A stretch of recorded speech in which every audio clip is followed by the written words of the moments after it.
Hey guys, tonight we wake up in a place with no alarm clocks, no traffic, and definitely no coffee shops. Just an endless sea of golden brown grass fluttering in the early wind like soft whispers from the earth itself. You're wrapped in layers of felt and sheepskin inside a circular gyr, what the West calls a yurt. But the cold still slips in like an uninvited guest.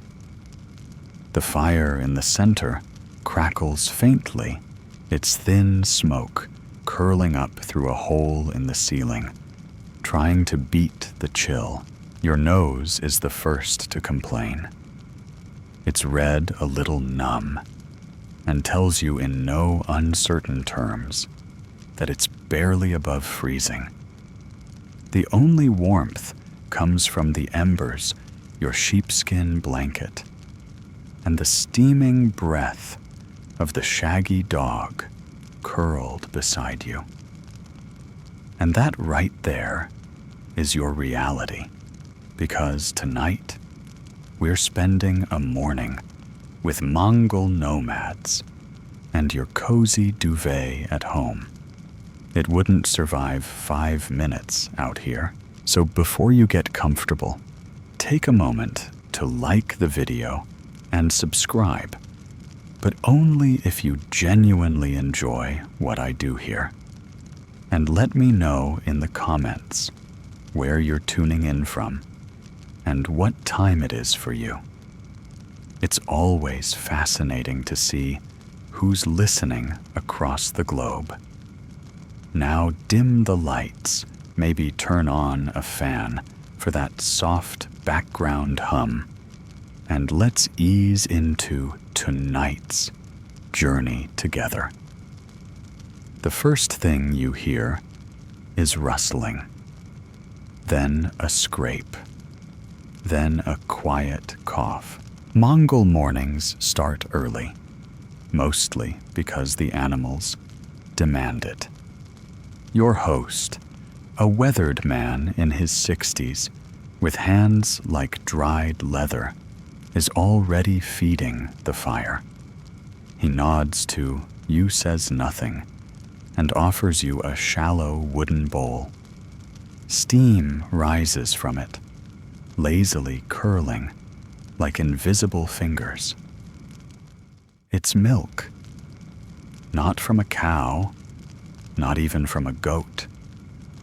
From a mare. Yes, a horse. Warm, thick, a little sweet, a little sour, and apparently the exact thing your stomach needs to brace for the rest of the day. You sip it a little suspiciously. The flavor is strange, but not unpleasant. Like if yogurt had a more adventurous cousin who ran barefoot through wild grass. Mare's milk arag, once fermented, is a cornerstone of Mongol life. And fresh, unfermented milk like this, sipped at dawn, is practically sacred. It isn't just breakfast, it's a daily ritual, a spiritual act, a communion with the herd. In fact, some Mongol tribes believe that the first milkings of the season are blessed, and they're sometimes poured into the fire as an offering. You're drinking what might have once been given to the gods.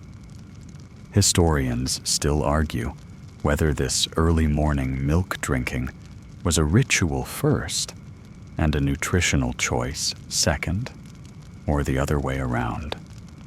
Either way, your host treats it like both. He sips slowly, reverently. You do the same, even if your modern brain is still wondering how horse milk became the default option out here. As the sky turns pale blue and the wind hums through the tall grass, the camp stirs. You hear the shunned bleating of goats, the clinking of harnesses, the low grumble of camels, rising reluctantly. Breakfast here isn't a plate and fork event. It's a sequence. And it begins with this milk, warm, strange, slightly fizzy, if it's a few hours old, and always shared. You spot a young girl kneeling beside a wide bowl, skimming cream off the top and setting it aside. That's for butter, you'll learn later. Everything has a use. Nothing is wasted. The Mongols didn't invent minimalism, but they certainly lived it. As you finish the last sip, your host rises and gestures outside. The day's barely begun. The sun peeks over the steppe like a shy guest at a wedding, casting long shadows and waking up the earth. Time to meet the herd. Time to understand why breakfast doesn't come from a kitchen. It comes from motion, from labor, from a relationship with animals so intimate it borders on spiritual. And your stomach, it's still adjusting. Don't worry, it gets easier. Maybe. You step outside the gyr, and the cold hits you like a polite slap. It's not cruel, just insistent, reminding you that comfort is something you earn out here, not something you expect. The wind whistles softly through the open plains, carrying with it the distant lowing of cattle and the sharper bleats of goats. Above you, the sky is a vast, uninterrupted bowl of pale blue, and every breath you take feels like it's been filtered through snow. Your host is already crouched beside a small barrel, stirring what looks like milk again. But this time, it's frothy, effervescent, bubbling faintly like a soft-spoken soda. He offers you another bowl. He really likes bowls, and nods. You brace yourself and take a sip. It's airag, the fermented version of mare's milk, and it tastes like a yogurt smoothie that picked up a beer on its way home. Tangy, slightly alcoholic, mildly alarming, but refreshing in a deeply agricultural way. You try not to let your eyebrows give away your confusion. Airag is more than a drink. It's an institution. Mongol children grow up on it.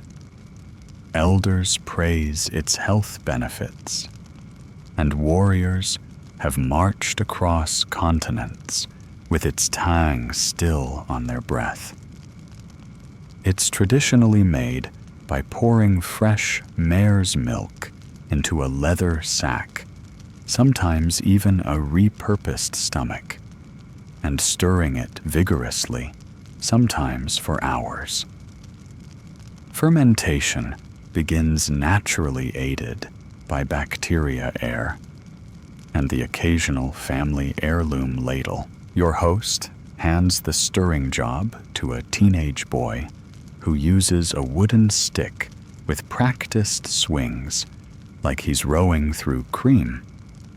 It's oddly hypnotic. Historians still argue whether airag was mainly a social drink or a survival necessity.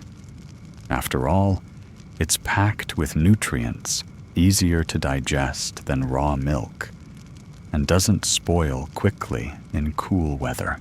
But Mongol hospitality almost always includes it.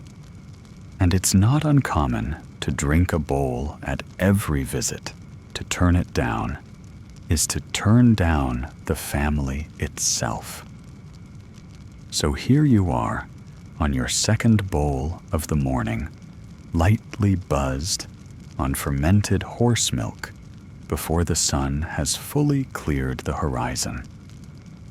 Still, there's a certain logic to it.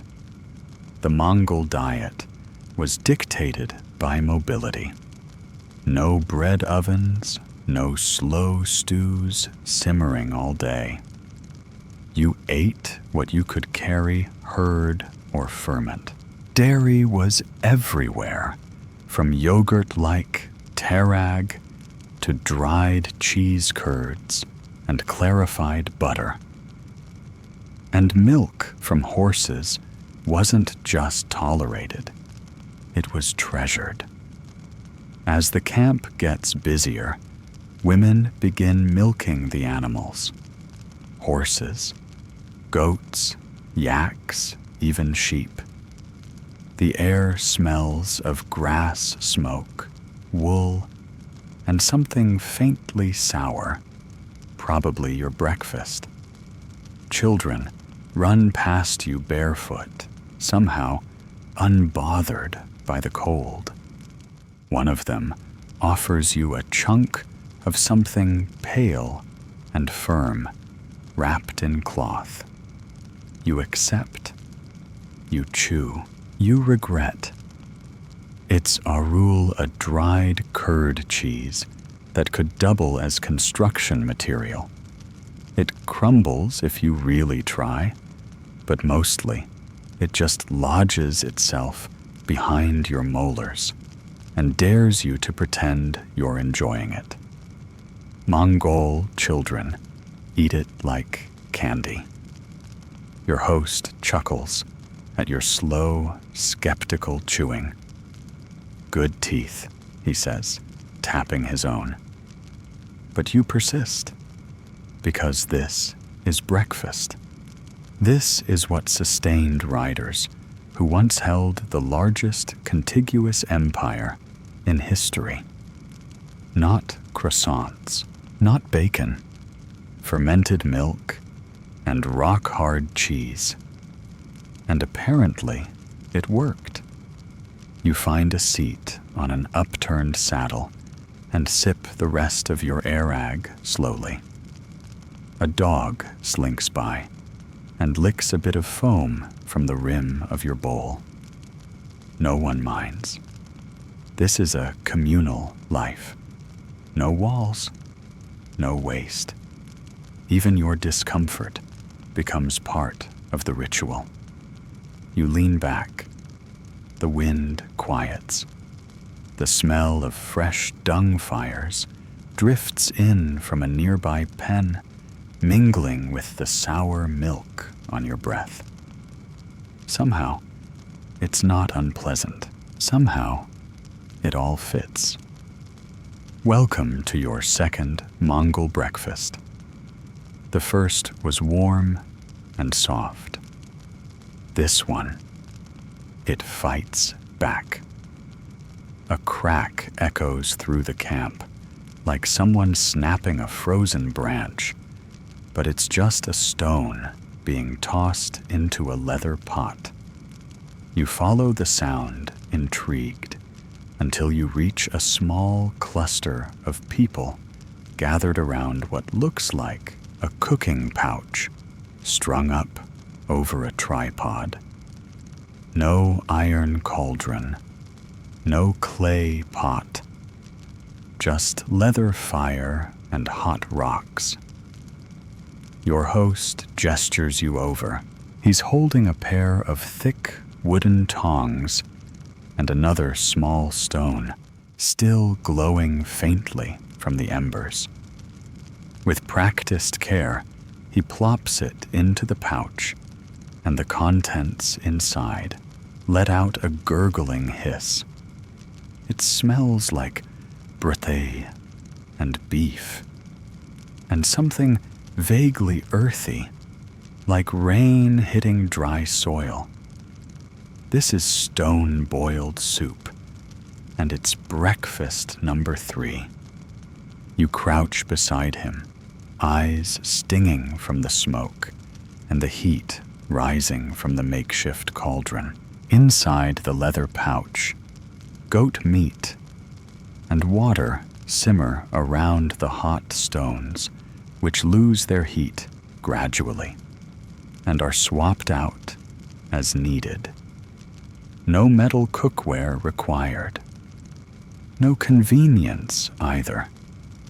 Just patience and the steady rhythm of the fire. The technique dates back centuries, possibly millennia. Mongol nomads didn't just invent clever ways to cook without breaking camp. They turned it into a science. Some even say this style of boiling was shared among allied steppe cultures, from the Scythians to the Cossacks. The method is primitive, but it works. You reach for a sliver of meat offered by a boy using 2 fingers and a sleeve. It's chewy, rich, a little smoky from the stone-scorched pouch. You burn your tongue, slightly, but you pretend you didn't. Everyone pretends they didn't. Historians still debate whether these boiling techniques were reserved for special meals like feasts or rituals, or were just an everyday solution to the no-pot problem. But the simplicity of it is deceiving. This isn't just survival. This is food engineering with fire and leather. A dog circles the group tail, wagging, nose twitching. Someone tosses it a bone. The children laugh. The mood is calm, communal quiet. Mongol breakfasts aren't rushed. They unfold like the landscape itself, slow, vast, and quietly intense. One of the elders offers you a bowl of broth. It's clear, with just a hint of floating fat and some floating herbs you can't name. You sip, and the flavor unfolds, gamey, grassy, comforting. It warms your chest immediately. There are no spices, not really. Mongol cuisine wasn't built around exotic flavors, but around what was available and portable. Yet there's something almost meditative in the simplicity, the richness of the goat, the faint taste of smoke, and the slight salt from mineral-rich water. You watch as another rock is lifted from the fire and carefully dropped into the soup pouch. Steam hisses upward in a lazy spiral. The meat continues to bubble, drawing out fat and flavor without a single stick of celery in sight. Then, a curious moment, your host retrieves a partially blackened stone from the pouch and sets it aside. A child picks it up, still warm, and presses it to his stomach. It's comforting, apparently. Heated stones serve dual purposes. Here boil your breakfast, then soothe your belly. It's this multifunctional mindset that made the Mongols so uniquely adapted to movement. Every item has at least 2 uses. Every step of breakfast doubles as a moment of care, a tool of survival, or a quiet ritual of belonging. The fire crackles again, and someone tosses a handful of dried grass into the flame. The smoke shifts. You pull your coat tighter. The morning is still young, and you're already 3 breakfasts deep.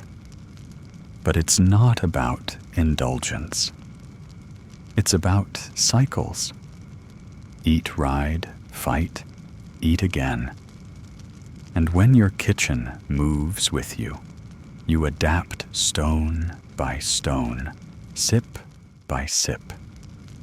You lick the last of the broth from your fingers, and your host nods in approval. You've passed the boiling rock trial. Probably. You're chewing something. It's squeaky. It doesn't want to break. Your jaw is working overtime like a confused steam engine. This, your host tells you, with something between a grin and a warning, is a rule again. But this isn't the soft version you tried earlier. No. This one has been drying in the sun for weeks, possibly months, possibly since the reign of Genghis Khan. The taste is sharp, sour, slightly sweet, mostly chalk. But the texture is where it truly excels in punishment. You don't eat a rule as much as negotiate with it. You suck it, grind it, and wait for it to surrender. Eventually, it does, but only out of pity. Still, there's a reason for this dental defiance. Dried cheese curds like this are perfect for long journeys. They don't spoil, weigh almost nothing, and provide bursts of fat and protein exactly when needed. Mongol riders could slip them into a saddlebag and chew them mid-gallop. It's not glamorous, but it works. You watch as a girl breaks apart a larger wheel of arul into smaller pieces, some shaped like spirals, others like small triangles. Apparently, some families mold them with wooden presses, giving the cheese a floral design, like a crunchy little daisy made of lactic acid. Historians still argue whether these designs were symbolic, perhaps linked to clan identity, or merely decorative. Either way, you can appreciate the artistry even as your molars file an official complaint. The family you're staying with stores their arul in a cloth sack hung from a central beam of the gear safe from damp dogs and wandering toddlers. The sack smells faintly of wool and old dreams. A small boy reaches in and pulls out another chunk, offering it like it's candy. You take it. You chew. Slowly. Outside, the sun climbs higher. The animals are being herded to pasture. The wind tugs at your coat. And you sit on a stool made of knotted wood, gnawing away at breakfast number 4, questioning your life choices but in a gentle, meditative sort of way. Arul has that effect. You look around the camp. Cheese is everywhere. There are slabs drying on the roof of a nearby gyr. Some rest on flat stones in the sun. Others are tucked into netting, swaying gently in the breeze, like a dairy wind chime. And despite your aching jaw, there's something comforting about it all. This food is more than sustenance. It's memory. It's inheritance. Families pass down methods, preferences, and even the shape of their cheese molds. A bite of arul is a bite of lineage. A dog tries to swipe a piece from an unattended pouch. It's chased away by a grandmother with a ladle. She then hands the ladle to a child who uses it to stir a bowl of tarag, another fermented dairy staple. This one more like yogurt. It's tangy and creamy and mercifully spoonable. You take a sip of tarag and your taste buds rejoice. It's cool smooth with a sour tang that feels downright luxurious after the medieval jaw training exercise that was the cheese. And just like that, you've unlocked the next phase of Mongol breakfast, a meal that doubles as a test of will, a rite of passage, and an accidental dental plan. A final detail. Some elders believe that chewing arul strengthens character and teeth, while others claim it helps anchor the spirit after sleep. You can't confirm either, but your spirit does feel anchored, and your teeth feel like they've been through a training montage. Another sliver of sun breaks through the clouds. Another piece of cheese finds its way into your palm. You chew. You breathe. You begin to understand. The saddle creaks under your weight as you ride across the steppe, flanked by open skies and wind so sharp it feels like it's whispering secrets into your ear. You're not alone. Your host rides ahead, while several children trail behind their ponies, smaller, scrappier, and noticeably better behaved than yours. You're still adjusting to the rhythm. It's like sitting atop a large, bouncing mussel that occasionally sneezes, but there's a reason for this. Early, ride breakfast. Number 5 is currently marinating under your thighs. Your host stops, dismounts, and gestures for you to follow. From beneath his saddle blanket, he pulls out a bundle wrapped in cloth. It's warm, slightly damp, and smells surprisingly savory.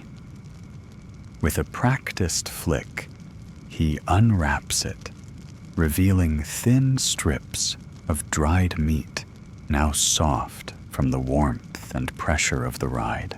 This is the Mongol version of sous vide cooking, except instead of a vacuum sealer and a water bath, you've got a sweaty horse and the friction of galloping hooves. Somehow it works. The meat is tender, infused with its own oils, and has picked up just a hint of leather. You tear off a strip with your teeth. It's salty, gamey, and unexpectedly delicious. You can imagine 1,000 warriors chewing this exact thing as they crossed half of Eurasia, planning sieges and breakfast simultaneously. Historians still debate whether this under-the-saddle method was widespread or just a traveler's trick. But there are accounts from the 13th century that mention horse-warmed meat among steppe riders. Whether myth or meal prep, it's a technique that captures the Mongol genius for culinary pragmatism. As you chew, your host pulls out a second bundle, rendered fat mixed with crushed meat, almost like a rustic, meat-heavy energy bar. It's greasy, crumbly, packed with enough calories to fuel you through a small conquest.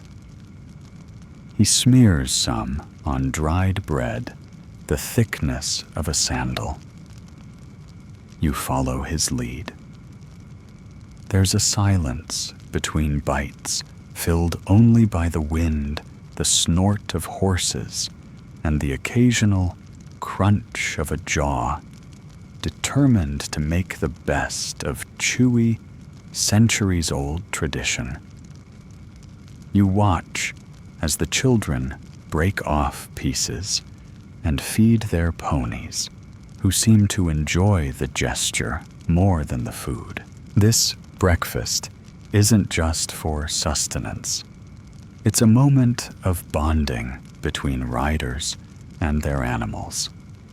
Everything the Mongols ate had to ride with them, survive dust storms, and double as both meal and memory.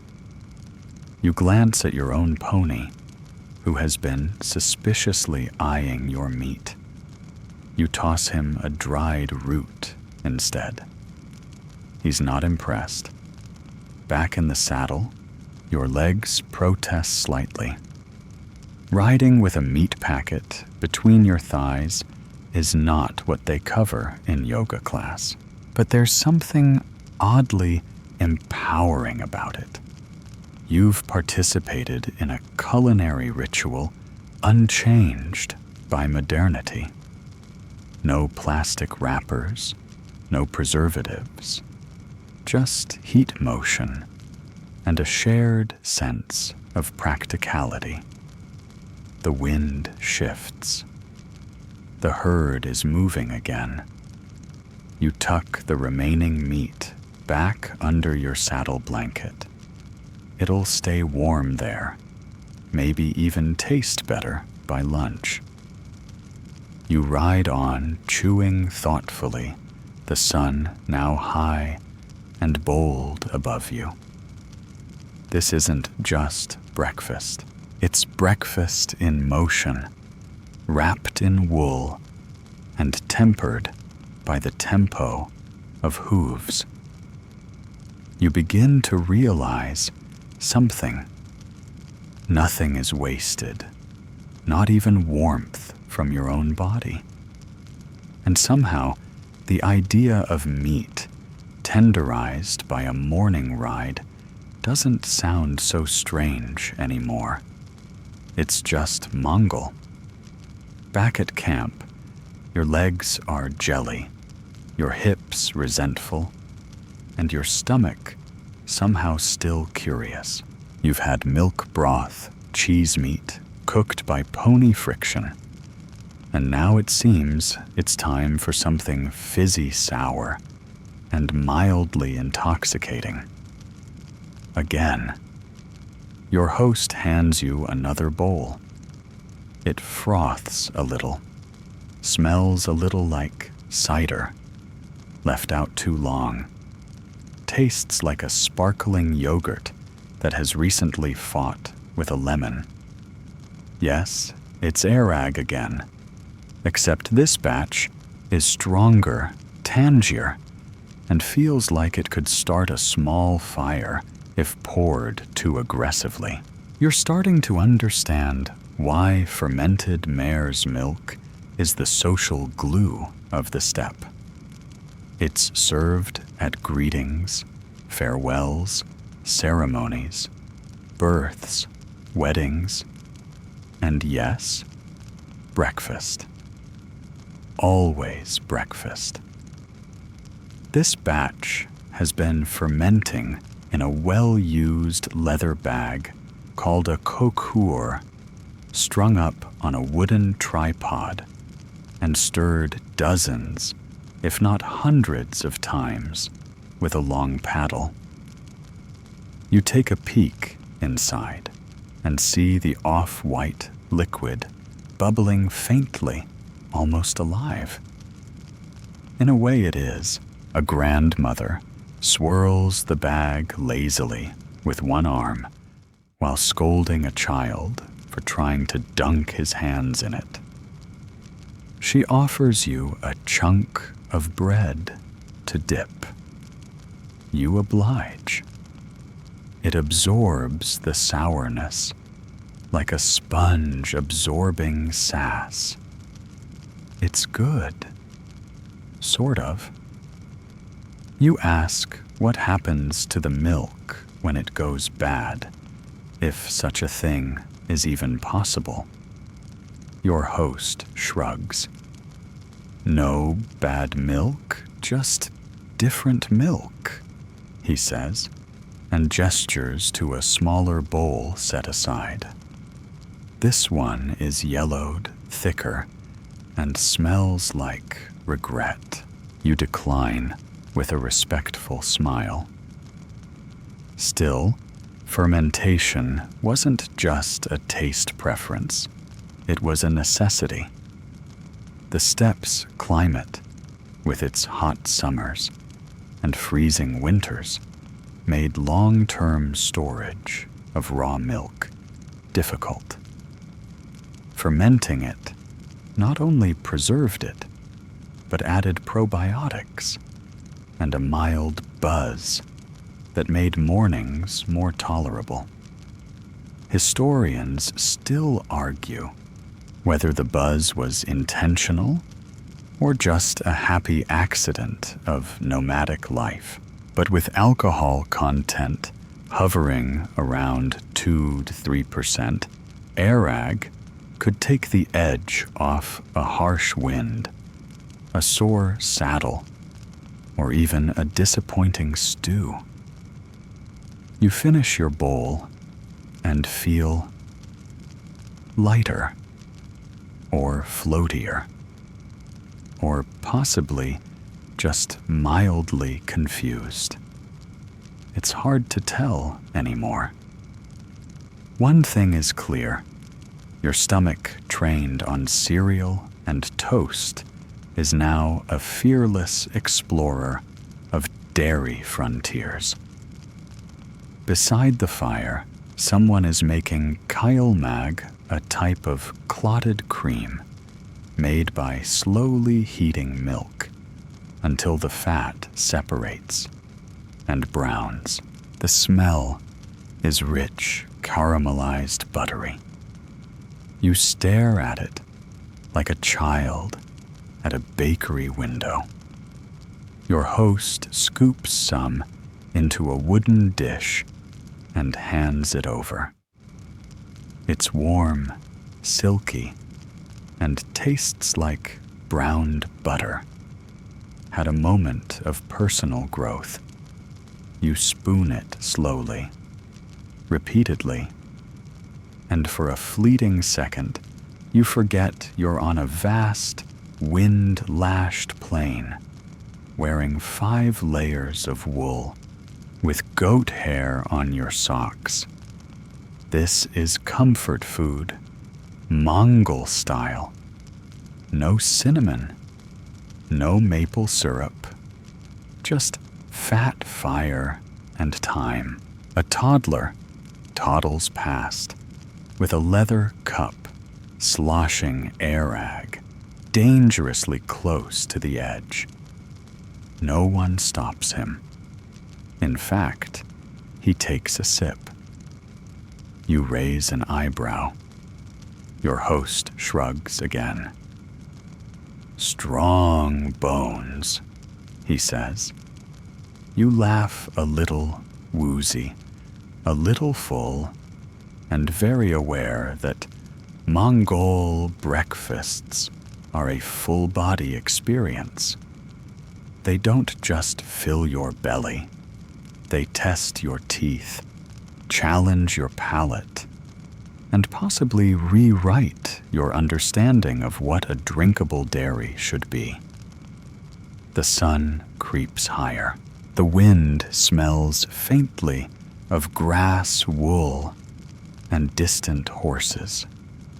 Somewhere, someone's starting another pot of soup. But for now, you lean back, belly warm, with fat and fizz, and let the land breathe around you. Breakfast isn't over. It never really is.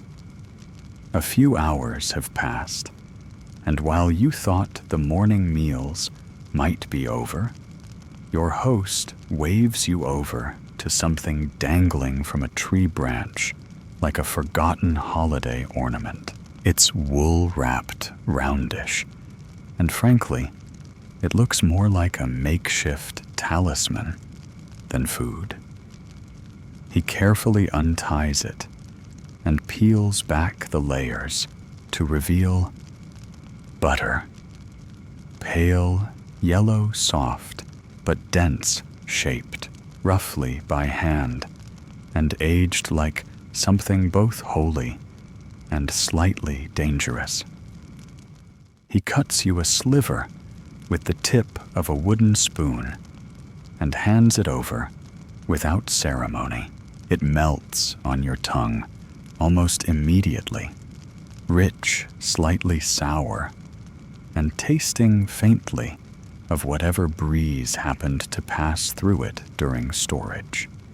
This is stored summer wrapped in wool and patience. You ask where it came from, and the answer is both simple and mysterious. From the best mare, before the storm, kept cool by sky and shade. Historians still argue whether these hidden butter caches were purely practical or partially ceremonial.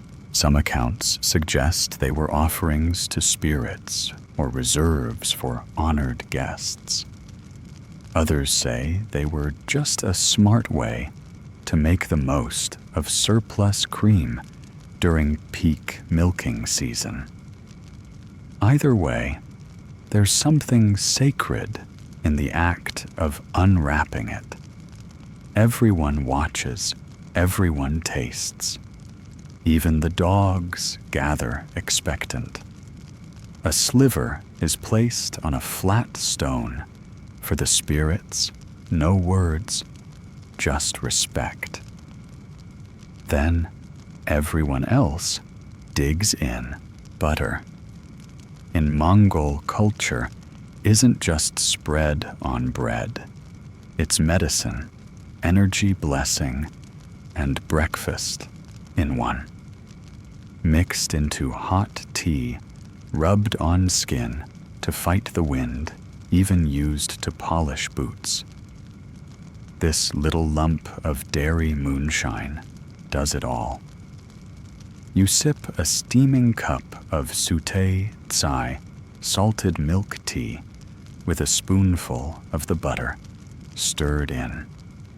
It's salty, rich, and exactly what your confused digestive system didn't know it needed.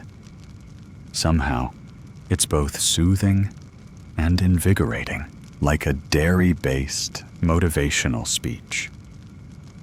A woman across from you scoops a handful of the butter into a small pouch lined with fur. She tucks it into her saddlebag. For later, she says. You believe her. Butter is never wasted here. It's currency. It's comfort. It's contingency.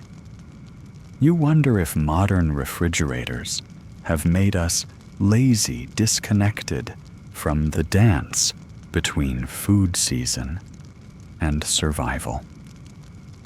Here, food is alive. It changes. It moves. It ages with you. That lump of butter wasn't forgotten in a tree. It was waiting. A child reaches for a second helping and is gently slapped away by his grandmother. The butter must last. Or maybe the spirits haven't had their fill yet. It's hard to tell. Mongol food customs are full of nuance, equal parts hospitality, practicality, and quiet reverence. Nearby, someone is slicing dried curds into a pot of boiling milk. Another round of cheese coming soon. You're not even surprised anymore. You take one more sip of your butter-laced tea and watch the sky turn a deeper blue. The morning is stretching out, and so is your definition of what counts as a meal. You've chewed, sipped, gnawed, and now finally, you've tasted something that feels like the beating heart of the steppe.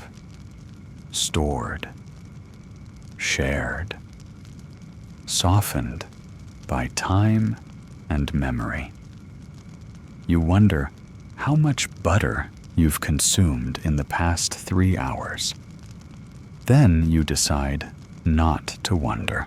You lean back on your elbows, warm and slightly glistening, and let the wind do the thinking for a while. You're just starting to think, maybe, just maybe, you'll get a break from eating when someone tosses you a strip of dried meat. Again. Except this time, it's not wrapped in cloth or warmed under a saddle or floating in broth.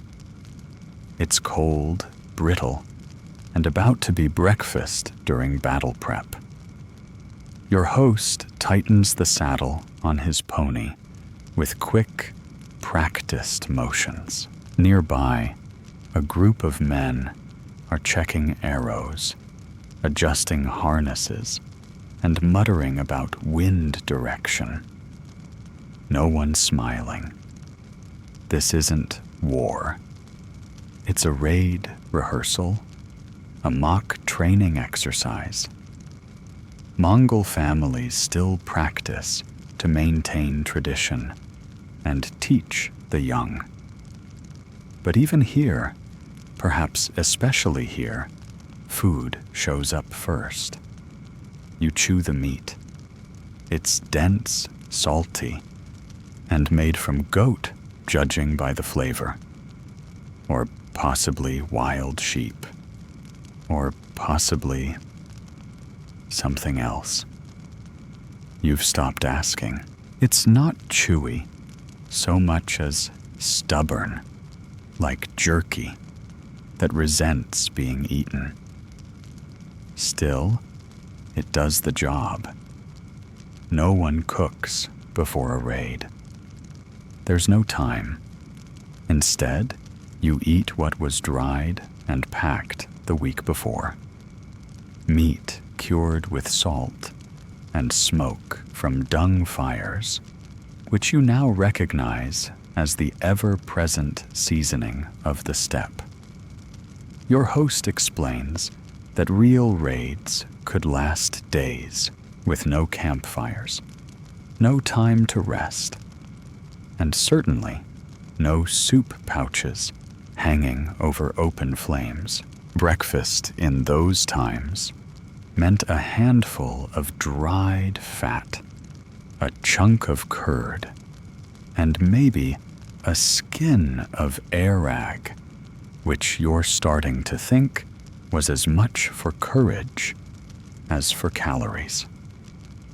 Historians still argue how much of the Mongol military machine's success was powered by food or lack of need for it.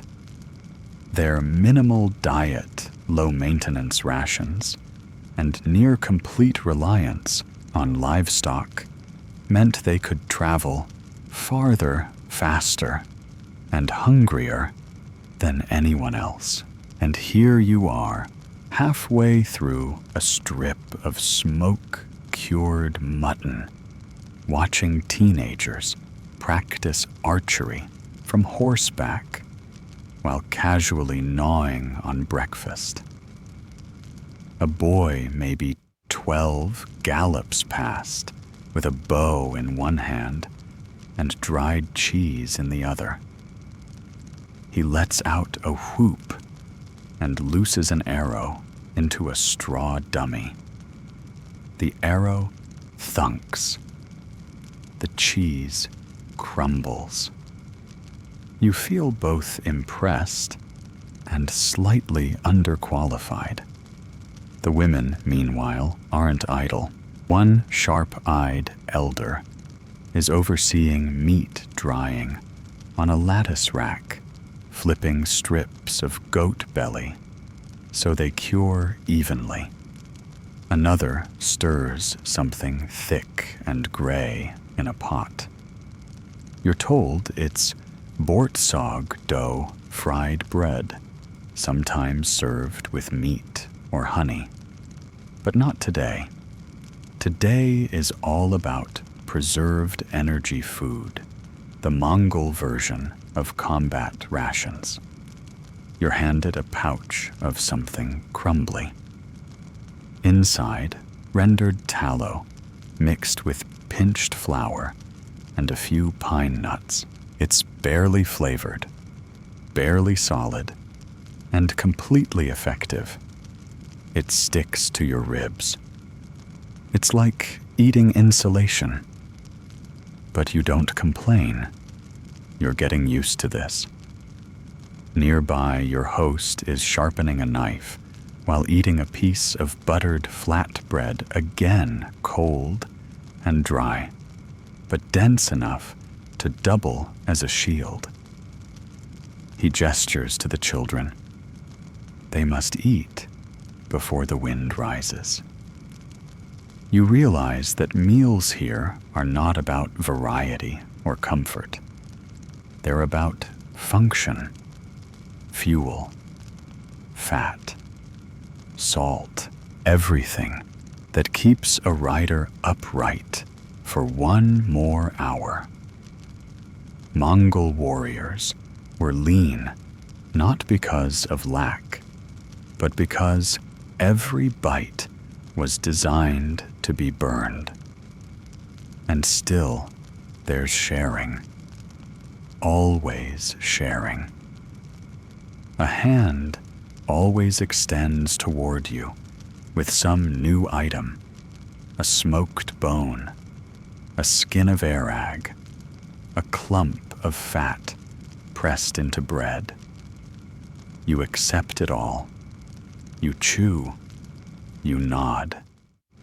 You try not to think about what part of the animal this used to be. You wipe your hands on your coat and exhale. Your belly's full of salt and fire and leather-scented memories. Breakfast here is never just a meal. It's a warm-up for conquest. By now, your taste buds are veterans, seasoned, toughened, possibly traumatized. So when your host beckons you toward a new rack of meat hanging above a smoldering fire, you brace yourself because this isn't lunch. Not yet. This is breakfast preservation Mongol style. You duck into a small lean-to structure made from animal hides stretched over a wooden frame. Inside, the air is thick with smoke salt and something unmistakably barnyard. Long, thin strips of meat, some still with skin, dangle from hooks, drying into a leathery stillness. Beneath them, a fire sputters gently. The fuel, mostly dried animal dung, efficient, abundant, and very much not optional. You wrinkle your nose, but your host doesn't notice. Or maybe he does, and just doesn't care, because this is how Mongol meat has been smoked for generations, with salt smoke and silence. He reaches up, pinches a strip between his fingers, and pulls. It comes away like jerky off a medieval vending machine. He hands it to you without ceremony. You chew. It's tough chewy, but undeniably rich. Smoky, in that my coat will never forget this smell kind of way. Salt and smoke were the Mongols' preservative duo, with no refrigeration and few fresh vegetables. Meat needed to last months, sometimes seasons. Salting removed moisture. Smoking added flavor and protected against bacteria. It also gave the meat a distinct, unshakable earthiness you could taste all the way to your elbows. Historians still argue how much the Mongols depended on smoked meats versus fresh kills, but most agree that for long military campaigns or hard winters, this was survival-grade protein.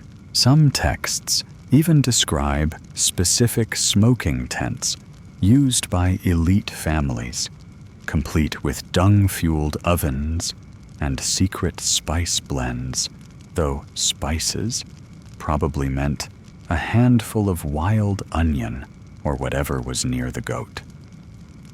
You take another bite and notice the subtle layering salt on the outside, faint gamminess in the middle, and smoke laced through every fiber. It's not gourmet, but it's honest, functional. It does what it's meant to do, keep you alive, moving and focused on not dying. Your host shows you the salt rub. He uses a mixture of crushed rock salt and dried herbs applied by hand. The salt comes from a nearby spring, gathered in baskets, and left to dry in the sun until it forms pale, crumbly blocks. He breaks off a piece, licks it like a goat might, and grins. Good salt, he says, kills everything except you. You laugh a little, uncertainly, and reach for another strip. Nearby, a younger man tends to a different fire. Over this one, a few thin ribs are roasting slowly, not to be eaten now, but to harden them for storage. He rotates them every few minutes with a stick, mumbling under his breath like he's reciting a prayer. Maybe he is. After all, this meat might feed someone mid-blizzard 3 months from now. And there's the real genius of it all. Nothing is ever just about now.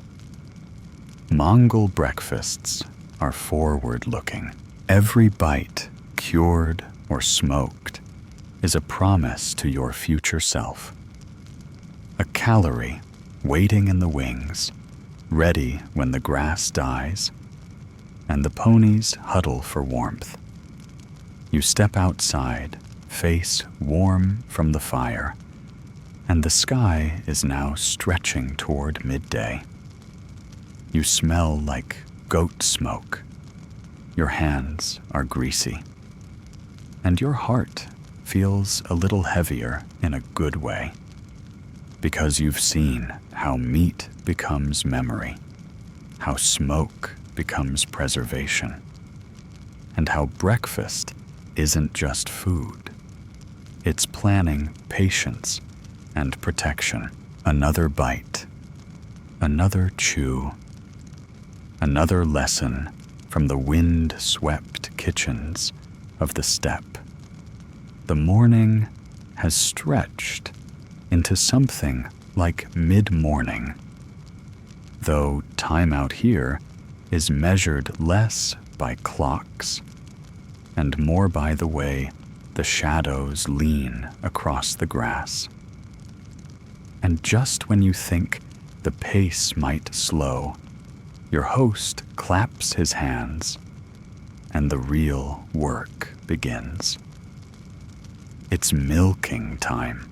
You follow him toward the herd, a shuffling, snorting, multicolored sea of goats, yaks, and a few sturdy sheep who seem vaguely annoyed to be alive. The air is thick with animal musk and hay dust. Bells clink, hooves shuffle, and one goat eyes you with visible suspicion. Before anyone eats, before tea is served, or meat is fetched, the animals must be fed, herded, and milked. Because in a Mongol household, breakfast begins with the herd. Not with hunger, but with responsibility. You're handed a wooden bucket and a low stool that looks like it was designed specifically to test your knees.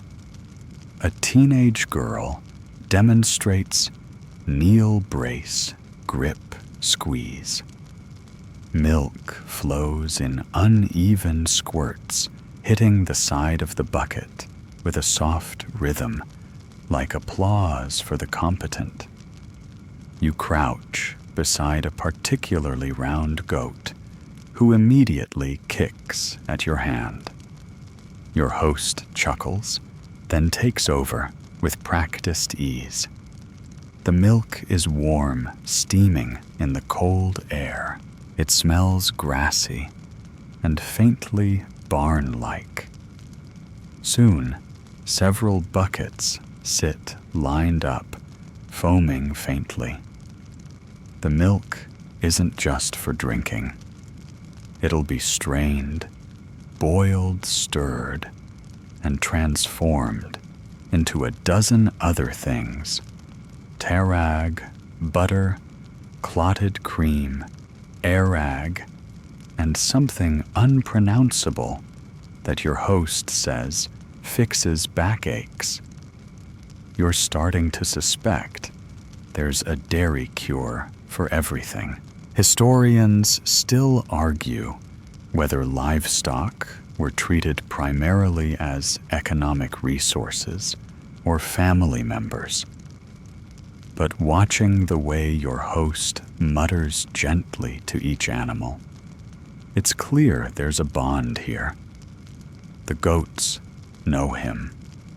The yaks tolerate him. Even the stubborn sheep move when he gestures. One small goat, clearly not in the mood, is given a snack before she'll cooperate. It's a piece of dried grass, twisted with salt. You wonder not for the first time if the animals eat better than some humans do. Once the buckets are full, the milk is carried back to the gyr, where it's strained through cloth, skimmed for cream, and set aside for boiling. A large pot is already on the fire, bubbling quietly. Breakfast isn't being made. It's being processed in stages by instinct and tradition. Your host offers you a wooden spoon dipped into the first froth of the morning's boil. It's rich, slightly sweet, and tastes alive somehow, like it was born minutes ago, which it was. A young boy stirs another pot while singing softly, the melody more breath than voice. This moment, this rhythm of milk, fire, and patience feels sacred. No rush, no noise, just steam rising into the rafters, dogs snoozing by the door, and the quiet certainty that everyone is doing exactly what needs to be done. You remember that this very scene isn't just about food. It's about dependence and care. Mongol families don't just keep livestock. They revolve around them. Every step of the day is braided into the needs of hooves and udders. Breakfast isn't on a plate. It walks on 4 legs and sometimes spits. You sip again, and the flavor changes slightly as the fat rises. It's not what you're used to, but you're not who you were yesterday. You're fuller now, slower, more grounded. The goats wander off. The yaks lumber toward a new patch of grass. The buckets are stacked, rinsed, and turned upside down to dry. The work is done for now. And with that, finally, truly, you've earned breakfast. You're invited back inside the gyr, the warm belly of felt and smoke that now feels oddly familiar, like a wool-wrapped memory.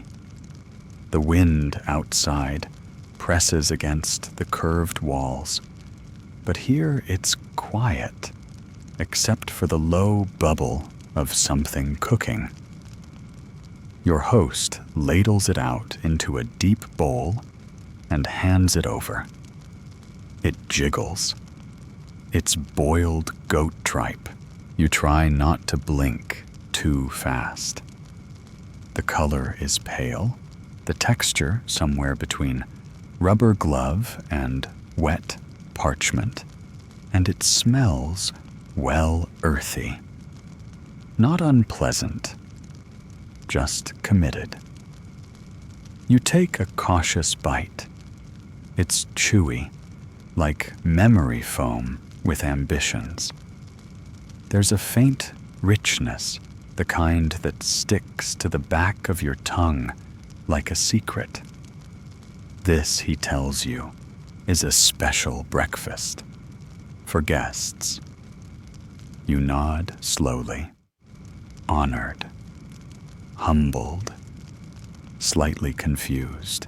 It's customary in Mongol tradition to offer the best cuts to visitors, which often means organ meats, treasured for their warmth, nutrition, and prestige. To decline would be unthinkable. So you chew, and you smile, and you silently beg your stomach to behave. Historians still debate why offal became a delicacy in nomadic cultures. Was it simply about using every part of the animal? Or was it linked to spiritual beliefs about vitality, strength, and the soul residing in the inner parts? Some accounts suggest certain organs were reserved for elders or warriors. Others imply it was about heat, internal warmth, against the external cold. And it makes sense. This stew, this jiggly, glistening bowl of love and challenge, warms you from the inside like a wool blanket in liquid form. You feel your toes again. That alone feels worth the texture. Your host eats too, with slow, respectful bites. He pauses between mouthfuls to sip salted milk tea, never rushing. Eating here isn't just about consumption. It's a form of participation, a conversation without words. Each slurp, each passed bowl is a sentence in a language of gratitude. You glance around. Children are eating too, though they seem to get smaller pieces. Fewer folds, less jiggle. A grandmother gnaws on something that might be tongue. A boy dips dried bread into his broth, chasing floaty fat bubbles with practiced precision. And you, well, you're doing your best. You've stopped noticing the texture so much. You're leaning into the warmth, the generosity, the fact that someone woke up and decided you were worth the good stuff. Then comes the head nod, a quiet, brief acknowledgement from your host. It says you did it. You've passed some invisible test of hospitality, of stomach, of spirit. You smile back, mouth full, eyes misty, not from emotion, just the steam, probably. You reach for the tea and sip, letting it rinse the richness from your throat. It's salty, slightly bitter, deeply comforting, like drinking warm milk seasoned with wisdom. You didn't expect this. Not the tripe, not the heat, not the surprising depth of intimacy built around a bowl of boiled insides. This isn't just food. It's belonging extended to you, without condition offered through texture, taste, and trust. You finish the last bite and place the bowl down gently. Someone immediately refills it, because breakfast here is a circle, not a plate, not a time of day. A cycle that continues until the fire dies down or until you politely surrender. The stew settles into your belly like a warm stone. You're leaning back now, not quite full, not quite empty, floating somewhere between satisfied and dazed. But your host isn't done. He clears his throat softly and motions toward another corner of the gear where a small, leather-bound pouch sits tied shut with a braid of horsehair. From it, he draws out what looks like a chunk of fat, clarified, pale, almost translucent. He slices a piece off and drops it into a shallow wooden bowl, pours hot broth over it and hands it to you. For strength, he says, you take the bowl. It smells rich, savory, fatty, slightly sour from the broth. This isn't part of a feast.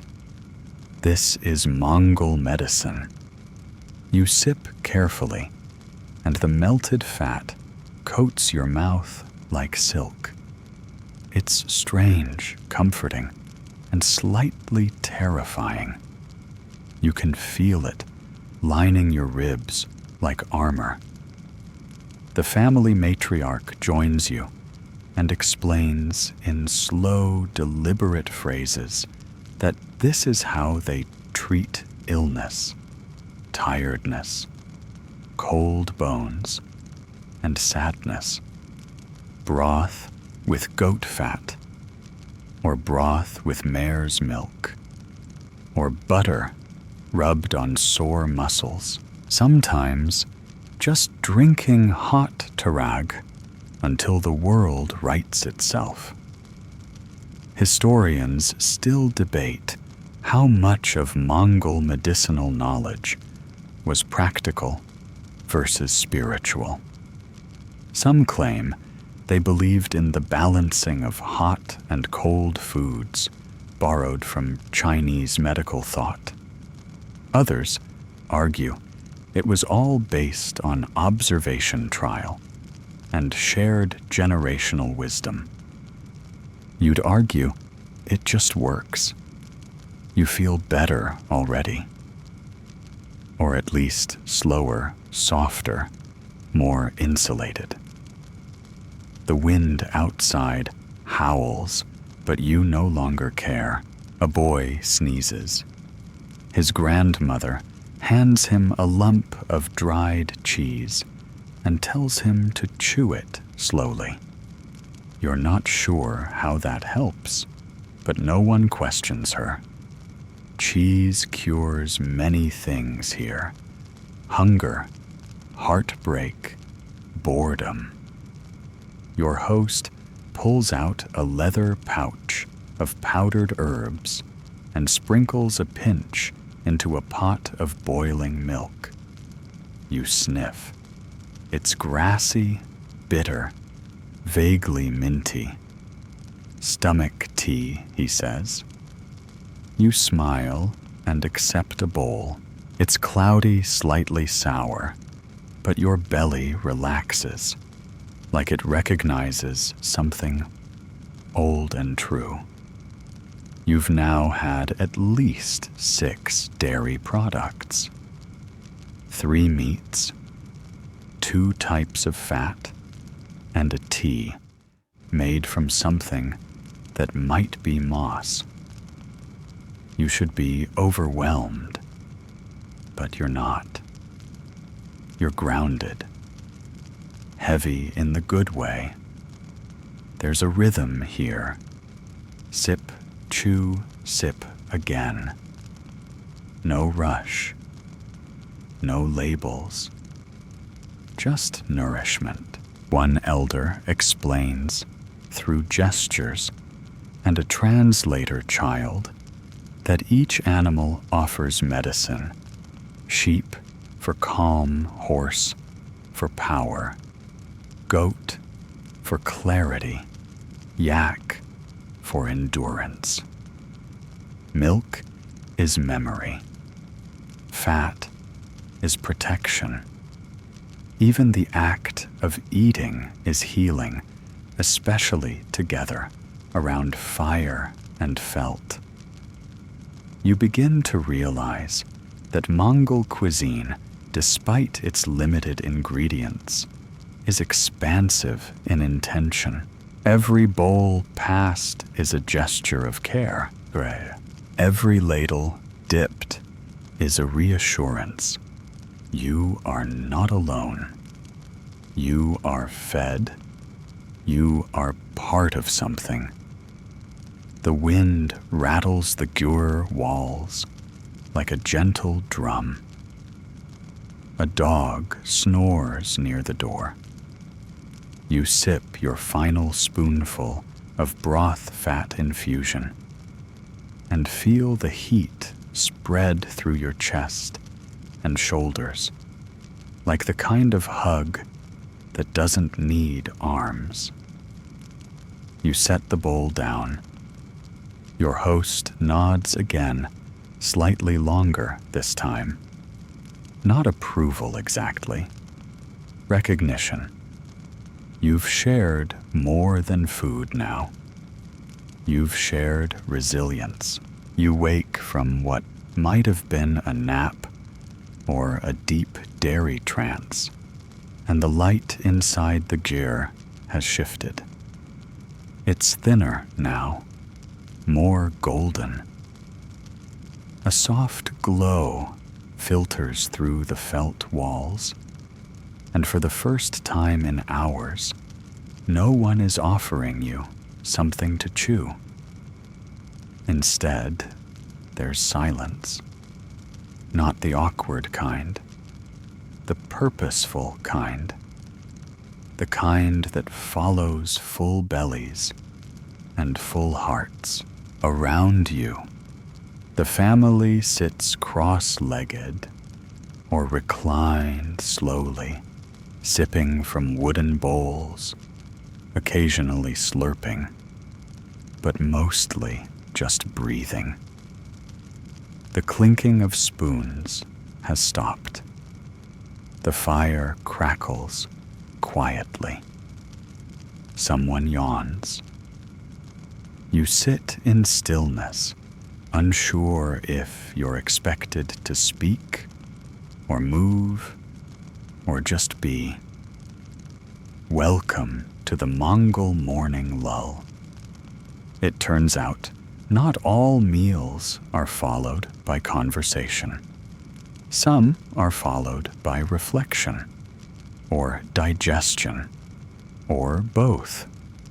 Your host doesn't speak. He just leans back, hands behind his head, eyes half closed, legs stretched toward the warmth of the fire. A dog's curls tighter beside him. A child naps with their cheek against a saddlebag. And you're somewhere between floating and sinking. This is the part of breakfast that never shows up in recipe books, the ritual of quiet. A culturally shared pause, not enforced, not explained, just practiced. Historians still debate whether these moments of silence held formal meaning. Some say it was a time for spiritual connection or gratitude to the animals. Others suggest it was just practicality. Speaking with a full mouth isn't dignified. But here, it feels like something more. A communal acknowledgement that life has provided, and we've partaken. You sip slowly from a final bowl of sute tsai, milky tea, gone lukewarm, now more broth than beverage. The salt is subtle. The warmth is residual. You hold it in your hands like it's the last piece of dawn. A grandmother rises to adjust a flap of the gear, letting in a shaft of sunlight. Dust motes swirl through it like tiny glowing dancers. Outside, you hear the faint sound of hooves, distant, steady, familiar now.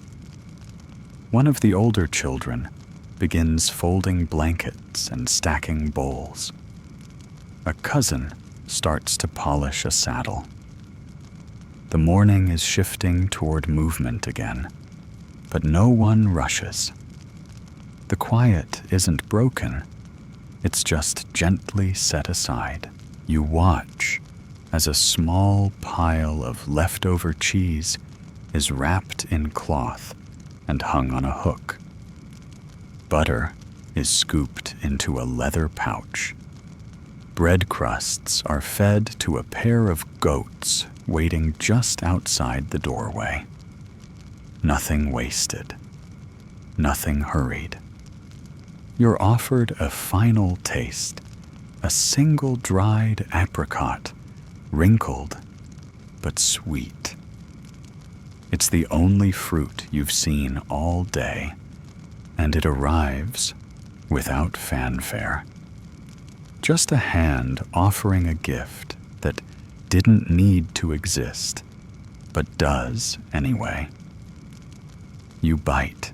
The tartness surprises you, then fades into a honeyed warmth. Your host grins. "Good ending," he says. You nod slowly, still chewing, still silent. Because Mongol breakfasts don't end with a burp, or a bill, or a post-meal scroll on your phone. They end with quiet. And maybe, if you're lucky, a little fruit. Later that morning, though, time has become so soft and slow, you can only guess it's later. Your host waves you outside again. The sun hangs overhead now, brushing the wide grasslands in a glaze of honey light. The fire has cooled. The bowls have been stacked. And breakfast. It seems to have migrated to the market. But don't picture stalls or shouting vendors. This is a nomad's marketplace, and it's more like a meeting of neighbors who happen to have cheese to trade. You walk with your host to a just past a cluster of gers, where several families have gathered in a loose circle. Horses are tied nearby. Blankets are laid out. Not with trinkets or tools, but with food. Bricks of arul smoked. Lamb ribs. Ropes of dried intestines. Little leather bags puffed with butter. Someone's even brought a small sack of barley flour, which draws considerable attention. It's quiet, like everything else here. No shouting, no bartering in the aggressive sense, just gentle haggling, respectful nods, and the occasional joke. You notice how everything is food, or becomes food. Even the woven bags holding cheese are edible in theory. A man trades a saddle blanket for a chunk of yellow butter. A woman offers a small sheep in exchange for dried curd shaped like tiny stars. Historians still debate how structured these mobile markets were. Some argue they were informal, based purely on neighborly convenience. Others point to seasonal gatherings spring and autumn as coordinated trading events where entire clans exchanged not just goods, but news brides and songs. Today, it's all very fluid. A child offers you a nugget of smoked lamb fat wrapped in cheesecloth. You give them a button from your coat. They laugh and run off like they just got away with robbery. Your host chats with a man who arrives on a shaggy pony, carrying of all things a pot of fermented cabbage. It's rare out here, and everyone wants to sniff it. You get a spoonful. It's tangy, crisp, and a complete surprise. After hours of cheese and broth, you'd forgotten what vegetables even tasted like. A woman arrives with fermented camel's milk in a skin pouch. There's a polite murmur. It's a delicacy. You're offered a sip, and while you hesitate, you're met with 6 expectant smiles. You drink. It's strong, sharp, slightly fizzy, like yogurt got stuck in traffic behind a vinegar truck. But it's alive, and it's real, and it's part of breakfast, even if it's now nearly noon. You see the circle of exchange for what it is, not just trade, but tradition. A social glue made of milk, meat, and memory. Food isn't bought. It's shared, swapped, trusted. You could show up with nothing and leave full if you were kind, respectful, and willing to try something squishy. Your host ends the visit by trading 2 soft cheese wheels for a sack of dried wild onions, small, pungent, and probably magical. You ask what they're for. He winks. Tomorrow's breakfast. And just like that, the morning fades. You walk back to the gyr with a pouch of goat jerky tied to your belt and a stomach that doesn't quite understand how it's still processing. But you've learned the truth. Mongol breakfast doesn't end at the table. It flows from saddle to soup, from market to memory. It's a culture of motion and meaning, of flavor that lingers, and generosity that never asks for thanks. You sit outside the gyr, now, knees drawn up, a wooden cup of air-ag resting against your thigh. The sun has begun its slow descent behind the horizon, painting the sky in strokes of faded peach and dusty lavender. The camp has gone quiet again, but not in the heavy way. This silence is light. Earned. Your host joins you, settling onto a patch of flattened grass. He doesn't speak, just hands you a final sip. One last bowl. The air-ag is colder now, the fizz subtler. The sourness feels familiar, like an old friend who tells the same story every time and still gets a laugh. You drink slowly, the liquid cool against your tongue. The wind brushes past like a sigh, catching the edge of the tent flap and lifting it briefly before letting it fall. Around you, the animals have tucked in. The goats lie curled beside rocks. The yaks shift slowly, enormous shadows with breath that steams in the fading light. A herder sings something just outside earshot. Too quiet to understand, too beautiful to ignore. This is not just the end of a meal.